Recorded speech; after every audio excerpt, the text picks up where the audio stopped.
Hi, I'm Selene. My sister once dumped hot soup on me in front of our entire office, and everyone laughed. But the soup wasn't the worst part. The worst part was knowing she had slowly erased my name from projects I built, changed my resume, told people I was just a referral with no real background. They believed her. I kept quiet. I kept showing up, until the day I stopped asking for a seat and started keeping records. What happens when the little sister they all dismissed turns out to own the company? And why did it take boiling soup for anyone to finally see me? The room smelled like overcooked broccoli and canned ambition. We were halfway through what they like to call a working lunch, though nobody was working, and the only thing being served, besides soup, was smugness. I sat 2 seats from the end of the boardroom table, a place I had learned to quietly occupy. The unspoken rule: stay out of the center if you're not at the center of power. Callista laughed, too loud for the bland punchline someone had just dropped. Her spoon clinked against the side of her styrofoam cup with that artificial cheer she reserved for moments she wanted to dominate the room without seeming like she was trying. I kept my head down, eyes on the quarterly report I had printed the night before. Line-spaced, color-coded. I could feel the starch in my blouse stiffening under the air vent, the scent of my own professionalism starting to suffocate me. She stood up, still laughing, and began to walk past me. It was too slow to be casual, a beat, a pivot. Then it happened, a splash, hot, sharp, and instant. My body jerked before my voice could. I felt the soup, broccoli cheddar, seep into the cotton and settle between my shoulder blades like a second skin of shame. "Oops," she said, hand still curled around the now empty cup, her tone innocent with the precision of a sniper. Samantha from HR gave a single laugh, one of those quick nasal ones that die too fast to be accidental. For a second, I didn't move. 6 people were in that room with me. 2 of them held senior titles. One had her iPhone angled just slightly my way. I heard the shutter sound. I didn't speak. I didn't ask why. I knew. I stood up, slowly, deliberately. The soup clung to my back, dripping rhythmically. I reached for my folder, the one still dry, tucked under my elbow. I looked at no one, and then I left. In the hallway, it was cooler. The linoleum felt steadier under my heels than the words in my throat. I turned right, away from the elevator. I didn't head to the restroom. Not yet. Instead, I pulled out my phone and opened a single message thread. One name, one word. Sent. They thought this was humiliation. What they didn't understand, what they had never understood, was that I don't respond with noise. I respond with documentation. As I turned the corner back toward the break room, I could still hear muffled voices. Isn't her husband, like, a Lyft driver or something? No, I think she said he used to be in tech, maybe sales? I mean, she's lucky to be here, honestly. Lucky. By the time I returned to my desk, the soup had already dried into an uneven stain. I didn't wipe it. I let it stay, like a badge they didn't realize they'd pinned on themselves. And then I heard it. The soft ding of the executive elevator, the one only the board uses. The hallway went silent, like it had forgotten how to breathe. A man stepped out first, tall, composed, flanked by 3 security officers who moved like they had practiced this. Alexander. He was wearing the charcoal Tom Ford suit I bought him 3 birthdays ago. His expression was neutral, the kind of face you learn to wear when you're used to people lying to you in rooms with glass walls. His eyes found me. He didn't ask what happened. "Are you all right?" he asked instead. I nodded once. He turned to face the open plan area where Callista, Samantha, and Brad were now standing, frozen in the sudden realization that something irreversible had just entered the room. Alexander's voice, when he spoke again, was soft, almost polite. "Could I speak with Callista Moreau, Samantha Chin, and Brad Whitmore in the boardroom, please?" No one said no. Inside the room, he didn't raise his voice. He laid a folder on the table, methodically. Inside it, emails, transcripts, HR complaints that had been rerouted and buried, time-stamped videos, a pattern of exclusion that had built itself like mold in the corners of a company that claimed to value innovation. Samantha started crying halfway through. Brad tried to joke, "It was just office banter." "Effective immediately," Alexander said, not looking at him. "You're all terminated. And recorded." Callista said nothing. "Not then. But I did. Every moment you thought I was invisible, I was archiving," I said. My voice didn't shake. It cut. They were escorted out before anyone else in the office dared to speak. I walked to the restroom without acknowledging a single gaze that followed me. I didn't need their stares. I had their silence on file. In front of the mirror, I looked at myself. Soup crusted at the seam of my blouse collar. My skin was slightly red where it had touched. But I stood taller, straighter. Justice doesn't feel warm, it feels surgical. But sometimes surgical is enough. The stain hadn't come out, no matter how many times I washed that blouse. I'd left it hanging on the hook behind my door, like a quiet reminder. But this story didn't start with the soup. It started a week earlier, when the first drop of something worse than liquid hit me. The label had arrived before lunch that day. It came in the form of a Slack message I wasn't meant to see, forwarded by accident, or perhaps as a warning, from an intern whose eyes had always flicked toward me with nervous respect. "Trophy wife in beta mode." I stared at those words for a long time. I wasn't sure which was more insulting, being called a trophy or being considered a prototype. I didn't respond. I just closed the window and went back to pretending that silence meant professionalism. That evening, I sat in my car longer than usual before driving home. The parking lot was half empty, shadows stretching across the hood of my sedan. I scrolled through older messages on the company group chat. A comment from Brad 3 weeks back. "Does she even work here or just bring scones and moral support?" They all laughed at the time. I didn't get hired. I got displayed. It wasn't the first whisper, and it wasn't the last. A few days after that, I had what I thought was a harmless exchange with a junior analyst in the break room. I had just had my third proposal blocked that month, and I said, quietly, almost absently, "Sometimes I wonder if this place wants work or wallpaper." She gave a half smile, nodded, didn't say much. I assumed that was the end of it. Turns out it was just the beginning. Later that night, the comment showed up, spliced, taken out of context, in a private group thread that wasn't so private anymore. I saw it again in an anonymous message titled "Leadership Concerns," forwarded to HR. Phrases like "emotionally reactive" and "ungrateful tone" were scattered across the page like confetti from a party I wasn't invited to. And guess whose name was at the bottom of the note? Callista's. "We need to keep an eye on Selene," she wrote. "She's been unusually volatile." Volatile. The word thudded in my chest. I had seen volatility, real volatility, in meetings where men screamed over whiteboards and threw dry erase markers like darts. But me? I had whispered. I had questioned. I had asked. Apparently, that made me dangerous. I didn't argue. I didn't respond. I simply filed the email into a folder on my desktop titled, "If Needed." Then came the bathroom. It had been a Thursday. I remember because I had skipped lunch to reformat the same presentation for the third time. Callista kept sending it back with vague edits and condescending notes like, "Make it sound more team-oriented." That night, the office had mostly cleared. I slipped into the women's restroom, locked myself into the last stall, and let go of the composure I'd been clutching all week. My face buried in my palms, not crying so much as breathing too fast, the kind of breath you take when your body remembers a fight you never got to finish. I didn't hear the click. I didn't know, not until the next morning, when my face, blurry but unmistakably mine, showed up on someone's Instagram story. Captioned, "Some people aren't made for pressure." I don't know who took the photo. No one confessed. No one denied it either. But the silence the next day was louder than any accusation. No one looked me in the eye.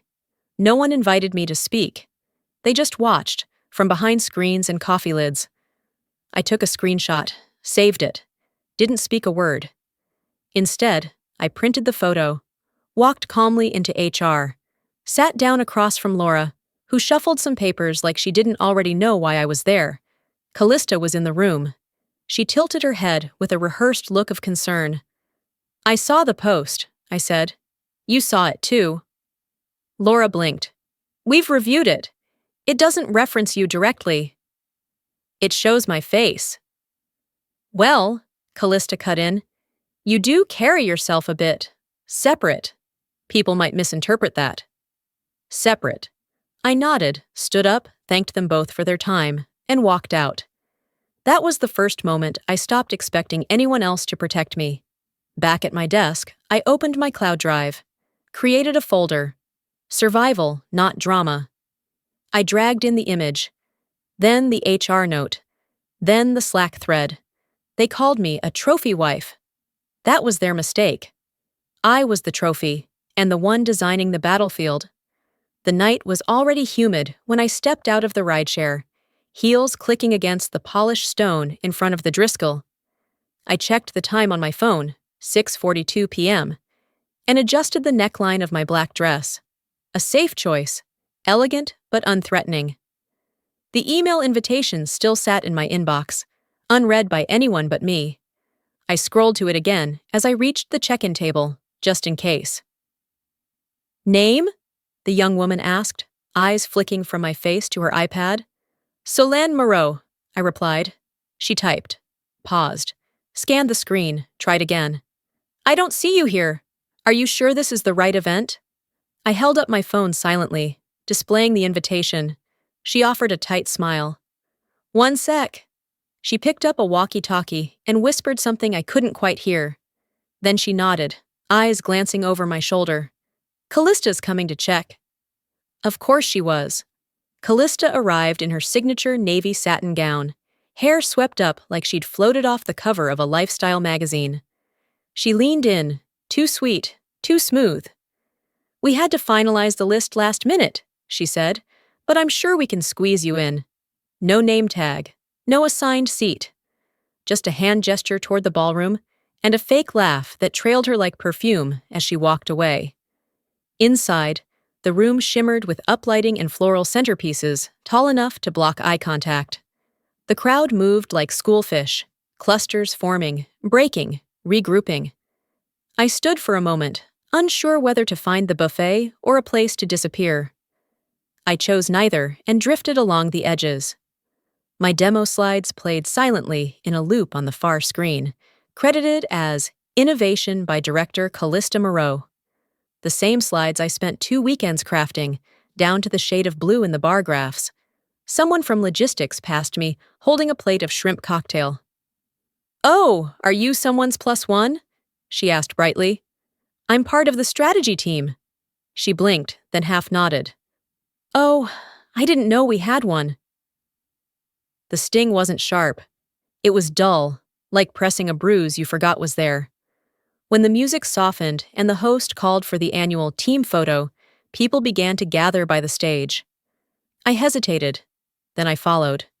There was no instruction, no guidance, just a subtle sorting of bodies. Callista positioned herself near center, arm loosely draped around Brad, the VP of development. The photographer waved vaguely toward the left edge. "You, just scoot over a bit. We need the center open for leadership." I moved without comment, ending up next to a potted palm that hadn't been watered in days. I stood tall, chin up, a polite half-smile on my face as the flash went off. The image appeared on Slack an hour later with the caption, "Leadership, Strength, Unity." I zoomed in. There I was, half-faced, half-shadow, completely blocked by the palm. I stared at the photo until the screen blurred. Then, I locked my phone and left. The valet line was short. The ride home was longer than usual, or maybe it just felt that way. When I parked, I didn't go inside. I stayed in the car, engine off, fingers frozen above my screen. I called Tallis. "Hey," I said, trying not to let the silence drag. He sounded tired. "Hey, what's up?" Did you get the latest draft of the analytics proposal? Pause.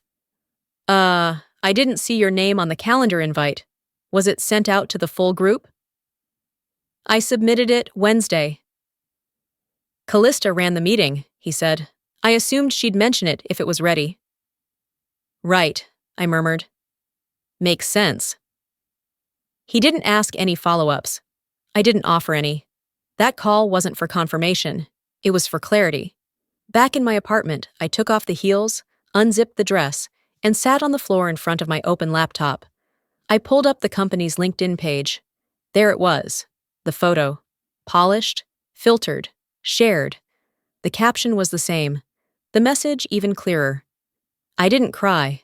Not because it didn't hurt, but because pain had already been processed, packed, and archived. I opened the drive, created a new folder, Gala Erasure. I renamed the image, cropped leadership.jpg. And then I wrote under it. I was in the room, I helped build it, but they were already preparing to repaint the walls without me. It wasn't even the first meeting of the week, just another strategy roundtable tucked into a late Wednesday morning, like it belonged there, unremarkable and routine. I'd spent the past 5 days refining the data models, preparing materials no one had asked me to prep, because that's what I did. Show up ready before I was invited. The room was already buzzing when I walked in. Steam curled from coffee mugs, the projector hummed, and someone chuckled at something Brad said that probably wasn't funny. Each seat had a printed nameplate, neat, bold font, department colors, titles beneath the names. Mine wasn't there. I paused. Not long enough to draw attention, just long enough to register it. I moved to the edge of the room, where a junior assistant in a denim blazer half whispered, "Maybe check with HR, or you can grab a chair from the hallway." I nodded, wheeled in a stray chair from outside, and tucked myself against the wall like an extra fixture. Callista didn't acknowledge me. She scrolled on her iPad like I wasn't part of the meeting I'd helped build. 15 minutes in, the slide deck began. It was familiar, because I'd made it. The models, the forecast charts, even the phrasing in the bullet points were mine, though no one said so out loud. Halfway through, one of the clients paused. "Quick question," he said, pointing toward me. "What's your background again?" Before I could respond, Callista smiled and leaned forward. She joined through a referral. I believe she did some online training work, very driven. I blinked. Online training? I didn't correct her, not in front of a client, not when every eye would have heard it as defensiveness, not truth. I sat perfectly still as the conversation moved on without me.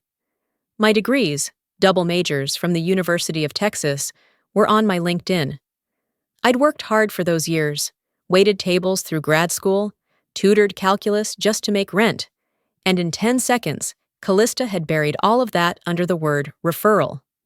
When the meeting ended, I didn't speak to anyone. I returned to my desk, pulled up the internal portal, and opened my personnel file. Under education, the words stared back at me.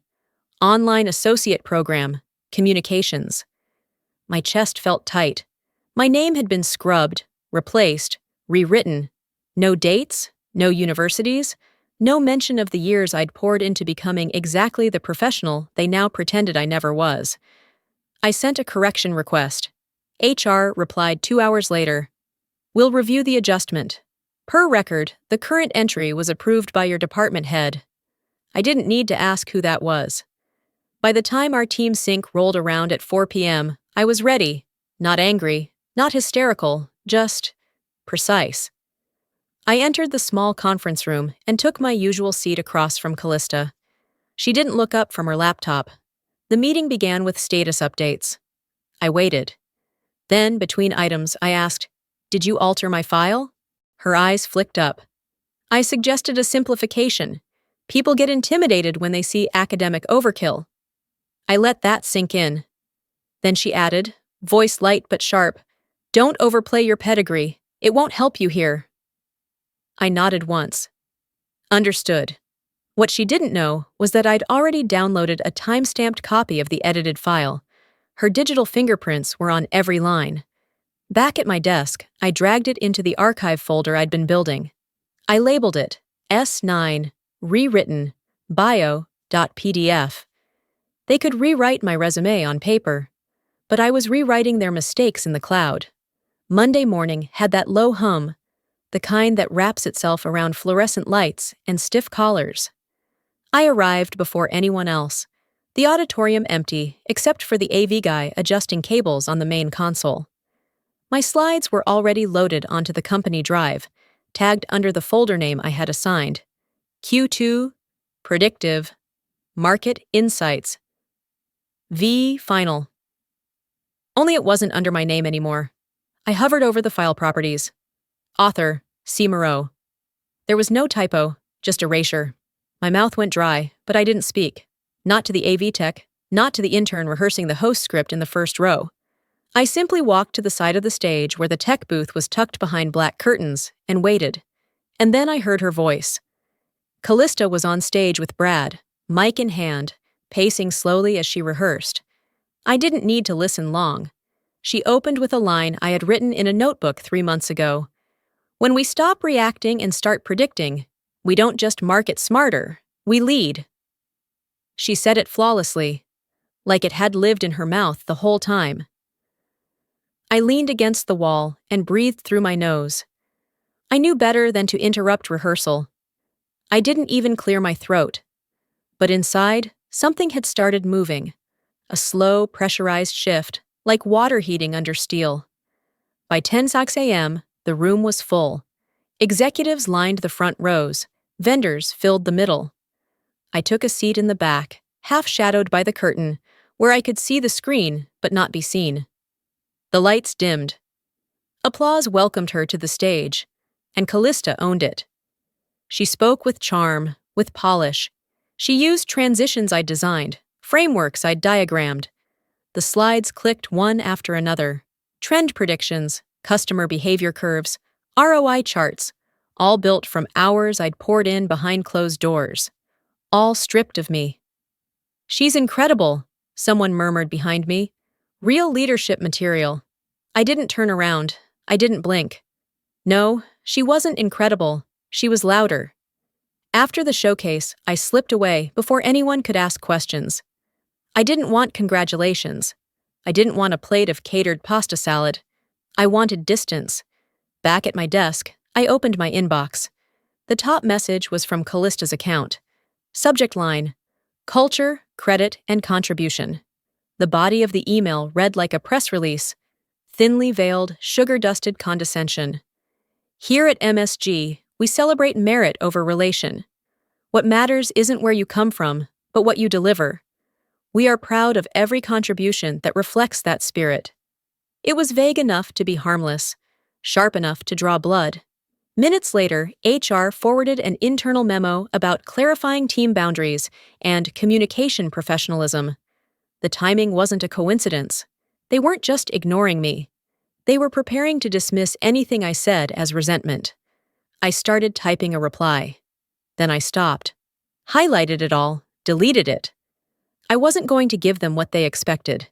An emotional woman defending her place in a room they never meant to let her into. I walked into Callista's office after lunch. She was alone, flipping through a glossy vendor packet. She looked up. "Next time you present my work," I said, "at least ask." She tilted her head slightly.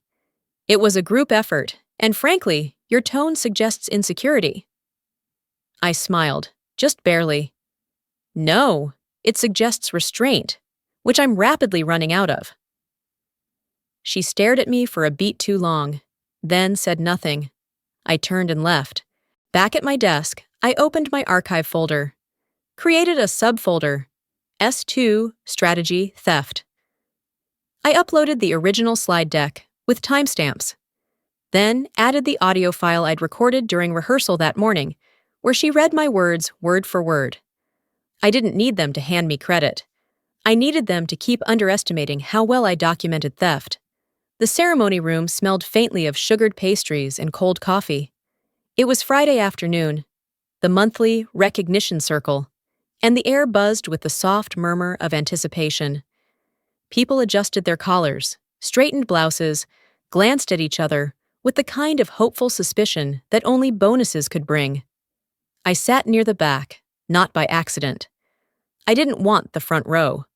I wanted a clear view of the line that would form when names were called and people collected their envelopes. Thick, white, embossed. Recognition in the form of paper and folded praise. My hands were steady, my heart calm. I had closed the Larson account 2 weeks ahead of projection. Retention had jumped 8% on my dashboard proposal. There was no reason not to expect a nameplate and a nod. The team manager stood near the podium, smiling too much. "Let's celebrate our standout performers," she said, clapping once. Applause followed as names rolled off her lips. Brad, Maya, Tallis, Samantha. I listened. I waited. Then, finally, Solène Moreau. I stood, walked calmly to the line where assistants passed out envelopes from a small black box. "Last name?" one asked, flipping through the stack. "Moreau." She checked again. Then again. "Oh," she said, voice soft but tight. "That's strange. Must have been a system error. We'll figure it out next week." She handed me a blank folder. Empty, smooth, unapologetic. I took it without blinking, turned, and walked back to my seat. Around me, the silence was louder than the applause had been. Some glanced over, quickly looked away. Others didn't bother hiding their expressions. Half sympathy, half that strange American cocktail of discomfort and passive amusement. I sat still, hands resting on the folder, like it weighed more than it did. When the ceremony ended, I didn't linger. I stepped out into the hallway, slipped away through the side exit, and texted Tallis. "Free to talk?" We met in the parking structure an hour later, in the space between his car and mine. His face already held a kind of apology. "I found something," he said, eyes scanning the concrete floor instead of my face. "You didn't hear it from me." He handed me his phone. On the screen was a forwarded email, short, clinical. "Relocate bonus line item DIR 7845, back into department surplus. Reassessment pending. Sender callista.moreaumsg.co. Date, Thursday, 6:18 p.m. I said nothing. Tallis cleared his throat. She claimed budget uncertainty, said legal had flagged some allocations. Of course she did. I returned the phone and nodded. Thanks. Back home, I sat at the kitchen table. No music, no wine. Just the quiet of a woman trying not to lose her center. I opened my laptop, created a new file. S3 bonus redacted PNG. Screenshot. Saved. The next morning, I didn't wait for timing or strategy. I walked into Callista's office with the kind of calm that precedes a fire. She was reviewing printed slides, sipping oat milk from a mug that read, "Like a boss." I placed the email on her desk without a word. She glanced at it, then at me. "Is there a problem?" I met her gaze. "You said I was lucky to be here." Her smile didn't waver. "I meant it as a compliment." "I used to believe you." Her brow arched. "And now?" "This is your last chance to stop." She leaned back. "Or what?" I smiled. No teeth, just certainty. "You'll see." That evening, I opened my archive. I clicked through folder after folder. Every insult, every theft, every erasure. This wasn't bitterness. It was structure. The last folder I created before the soup, before the stain, before the silence was titled ENSG Justice, trigger.zip. Inside it, emails, screenshots, recordings, all dated, all undeniable. She thought she could erase me quietly. I would end her publicly and methodically. Monday arrived like it always does, bright, too loud, and too soon. The kind of morning that forces you into your clothes before your minds had a chance to catch up. I walked into the building with my coffee in one hand and the updated sprint proposal in the other. Ready. Focused. The elevators weren't even fully awake yet, groaning up the shaft like they resented the week as much as I did. But by the time I reached my floor, the fifth was already buzzing. Except no one was buzzing around me. I checked the schedule. No invite. That was odd. I refreshed my calendar twice. Nothing. I checked the team Slack. Dead quiet. And yet, through the hallway window, I could see movement in conference room 5A. The room I'd booked. The project I'd initiated. The timeline I spent a week stitching together was up on the screen, color-coded and fully loaded. I took the back stairwell to avoid being seen. My footsteps were quiet, measured, almost ritualistic, like I already knew I was walking into a betrayal. Through the tinted glass, I saw them. Brad, arms crossed. Samantha, nodding along. Two analysts from data science, flipping pages. And right in the center, Callista. Hair slicked back, sleeves rolled, voice calm, deliberate. She was presenting my roadmap. Not just the strategy, I mean the whole thing. The chart layout, the slide sequence, even the color palette I'd chosen to help non-technical stakeholders follow the rebuild. She didn't change a single bullet. It was mine. My framework. My months of research, delivered through her mouth like I'd never existed. Like I was just a shadow scribbling in the background. I didn't barge in. I didn't knock. I stood behind the one-way tint and recorded the last 3 minutes. Just in case. Not for revenge, yet. Just truth. Truth with a timestamp. When I got back to my desk, Tallis was there, head bent over a draft version of the same timeline I had already finalized. I didn't even sit down. "You knew?" I asked. He blinked, then sighed like I'd caught him at something smaller than what it was. "They thought it might distract the room if you were there." "They?" He hesitated. "It was Callista's call." Of course it was. I didn't reply. I didn't need to. By early afternoon, we had a vendor debrief with a new client from Chicago. Gregory, mid-40s, charming in that overconfident way. The kind of man who starts meetings with jokes no one asked for and ends them by complimenting himself. He sat between Callista and me, flipping through our printed decks, like he already owned the decisions inside them. At some point, he paused, smiled toward me, then turned to Callista. "Your assistant is very passionate," he said. I blinked. Did he just? He wasn't joking. He genuinely thought I was her assistant. Callista didn't flinch, didn't correct him. She smiled. I stared at her for exactly 2 seconds. Then I leaned forward, slow and calm. "Would you like me to walk you through the predictive model I created?" I asked. The room paused. Gregory shifted in his seat, suddenly unsure. "Oh, sure." So I did. With zero hesitation, bullet by bullet, process by process. No one interrupted, and by the time I was done, he knew. But I already knew something bigger. I was finished asking for credit, or space, or dignity. That evening, an HR memo landed in my inbox. Subject line: tone calibration for external presentations.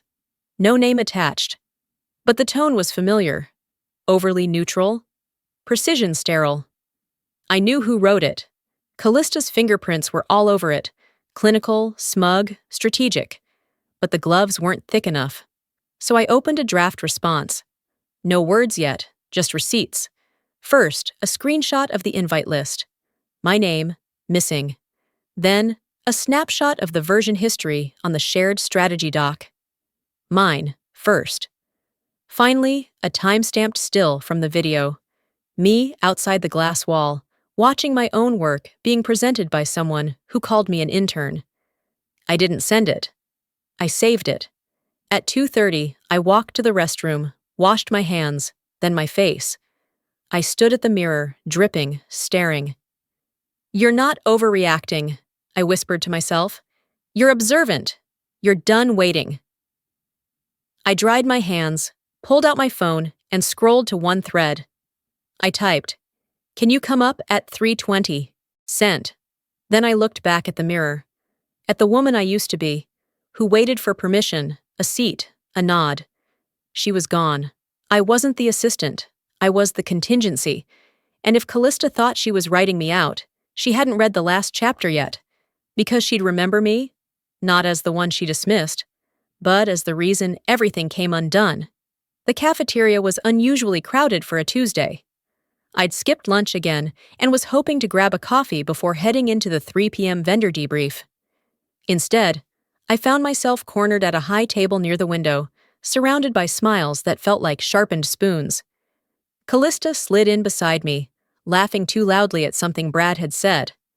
I turned slightly, angling my shoulder to give her space, which she took without hesitation.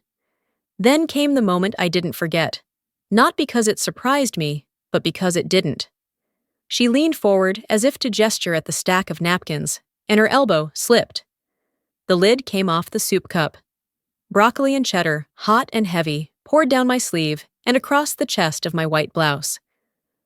"Oh my God, I'm so clumsy," she said, eyes wide with a grin so tight it belonged in a theater. "I didn't think it was that hot." The HR assistant laughed, a quick, shrill chuckle that died too fast to be real. No one moved, not a hand, not a breath. I stood up slowly. Soup dripped off my blouse and pattered against the linoleum. My throat tightened, but I swallowed it down. I didn't scream. I didn't react. I just walked. Out the cafeteria, down the side hall, past the framed posters of Team First and People Power. Into the restroom, where I leaned over the sink, turned the faucet to cold, and held my arm under the water until the sting eased. Then I dried my hands. Then I looked at myself in the mirror. She wanted to stain my name, I thought, watching a thread of cheddar slide down my blouse. All she did was highlight her cruelty. I pulled my phone from my pocket. One word, sent, now. I returned to my desk, shoulders steady, heart unreadable. I inserted a flash drive and downloaded the archive I had curated across 6 months. Folders labeled clearly: conduct, violations, salary, misuse, credit, misattribution. The zip file blinked into place on the drive. 3:19. I stood, walked to the main floor, and at 3:20, the elevator doors opened with a soft, controlled ding. 3 security officers stepped out first. And then Alexander. He wasn't smiling. He wasn't here for pretense or PR. He walked straight toward me, eyes locked onto mine. "Solène," he said, calm and direct. "Are you okay?" I nodded once. Behind me, the bullpen went silent. Callista froze mid-conversation. Samantha dropped her pen. Alexander turned his attention to the room. "Boardroom, now." Inside, he laid a folder on the glass table. "We're going to discuss the systematic misconduct that's taken place here, some of which occurred less than an hour ago." Callista laughed. "Too late, too brittle." "Alexander, that was an accident. He raised a hand. "I'm not interested in spin." I placed the flash drive on the table. "No need to guess," I said. "Everything's in that file." He plugged it into the wall screen. Opened MSG Conduct Proof.zip. The first clip played, security camera footage from the lounge. Callista's accidental spill. The audio was clear. "She probably thinks I still take the subway from the Bronx." Samantha's voice. The room stopped breathing. The second file showed an HR memo with altered language. The third, bonus records, rewritten. Callista sat stiff. Her hands clenched around her tablet like it could save her. Alexander didn't yell. He simply stood and said, "Effective immediately, Callista Moreau, Samantha Chin, and Brad Whitmore are terminated. Security will escort you out." Brad protested. Samantha cried. Callista said nothing. I said even less. A junior analyst brushed past me on the way out. She paused, leaned close, and whispered, "We should have stood up earlier." I didn't look at her. "You still can," I said. "Just not for me." When I returned to my desk, the soup had dried into a thin yellow crust at the cuff of my sleeve. I didn't scrub it off. A new notification blinked on my monitor. Final asset transfer complete. 51% share confirmed. I closed the screen. She spilled soup. I spilled the truth. Only one of us got burned. The email came through just after sunrise. No bold font. No red flag. No urgent high-priority tag screaming for attention. Just a plain subject line in corporate speak, final board confirmation, personnel closure, and shareholder statement. I didn't brace myself before opening it. I just clicked. No drama. No pause. Just opened. Inside, it was exactly what I expected. Callista's removal was finalized. The investigation had been reviewed, the legal review completed, and the shareholder statement had been prepared and quietly approved. A company-wide announcement would go out within the hour. Behavior inconsistent with the company's values has been addressed. That was the only line anyone would see. No names, no finger-pointing, just the kind of language meant to sterilize a fire. And yet, I didn't feel victorious. I felt quiet. The kind of quiet that comes after you've been holding your breath so long, you forgot what oxygen felt like. It wasn't joy. It wasn't relief. It was the dull exhale of a wound that's no longer open, but still tender. Like something inside you had gone still. Not healed, not broken. Just done. Victory is a strange thing when it comes dressed like mourning. Later that day, I found myself walking the corridor toward what used to be her office. The door was ajar. No nameplate. No framed magazine covers. Just a stripped room with echoing walls. Someone had removed even the little fake plants she insisted made the place feel approachable. Inside the top drawer of her old cabinet, beneath some untouched project binders and outdated budget plans, I found a sticky note. Pale yellow, slightly curling at the corners. Her handwriting, sharp, slanted, commanding, was unmistakable. Make it or break it, you'll last a month.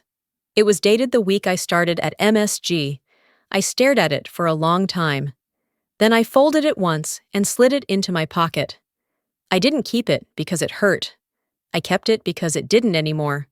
Back in my new office, cleaner, quieter, grounded, I pinned it to the corkboard.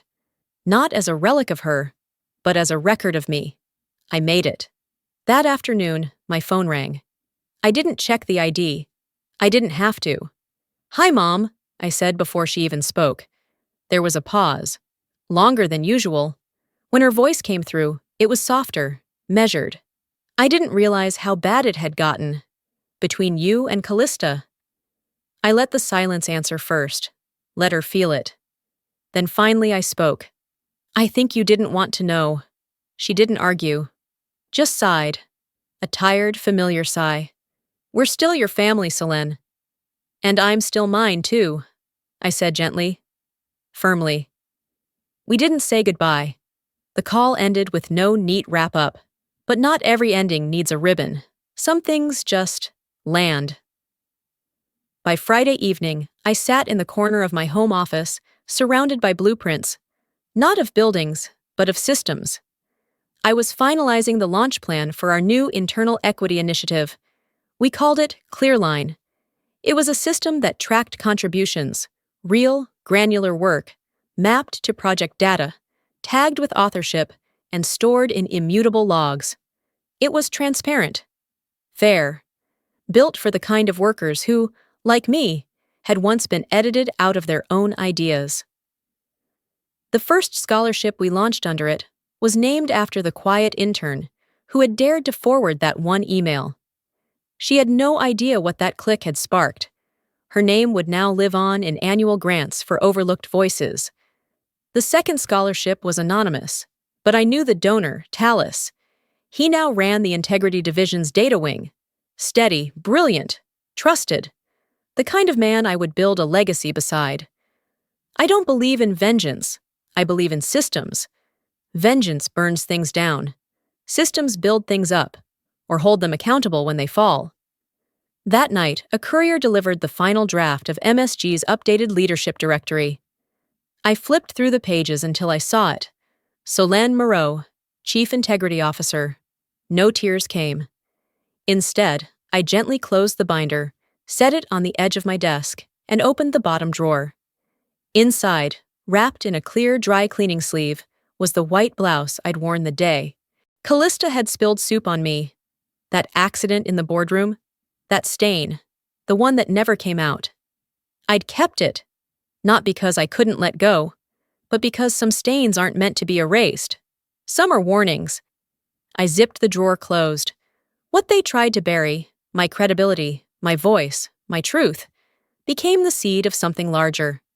Now I build differently, not for revenge, for the ones who come after, for every voice they tried to silence, for every hand that reached up, hoping someone would hold them, for every idea erased before it had a chance to bloom. I felt free. Sometimes power isn't loud. It doesn't slam doors or shout across boardrooms. Sometimes power is knowing exactly who you are, even when others try to rewrite you. I didn't win by screaming. I won by documenting, by staying calm, by showing up when they least expected it, and by never letting them define my worth. If you've ever felt invisible, erased, or underestimated, you are not alone. And maybe, just maybe, your silence isn't weakness, it's strategy. What about you? Have you ever had to stand up for yourself when no one else would? Or kept receipts for a day you hoped would never come? If this story spoke to you, type 1 in the comments, or let me know where you're watching from. And if it didn't, tell me why. I'm listening. Don't forget to subscribe to the channel so you won't miss the next story. Because sometimes, the quietest voices carry the loudest truths.